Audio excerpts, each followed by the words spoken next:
கேரளாவோட 3 மணிக்கான கெஸ்ஸிங் பார்த்தலாம். 14ஆம் தேதிக்கான ரிசல்ட்டு 926709 ரிசல்ட்டாக வந்துச்சு.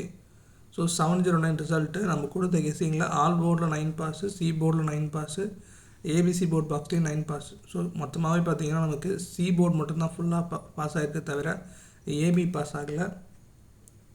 ஸோ 15ஆம் தேதிக்கான கெஸ்ஸிங்குள்ளே போயிடலாம். ஆல் போர்டில் நமக்கு 2 அதுக்கப்புறம் 5 கிடச்சிருக்கு. ஏ போர்டில் 4 அதுக்கப்புறம் 2 கிடச்சிருக்கு. பி போர்டில் 0 அதுக்கப்புறம் 2 கிடச்சிருக்கு. சி போர்டில் 0 அதுக்கப்புறம் 4 கிடச்சிருக்கு.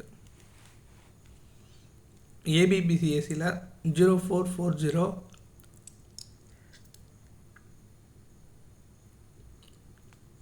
2552 கிடச்சிருக்கு. ஏபிசி போர்ட் பாக்ஸில் 420579 கிடச்சிருக்கு.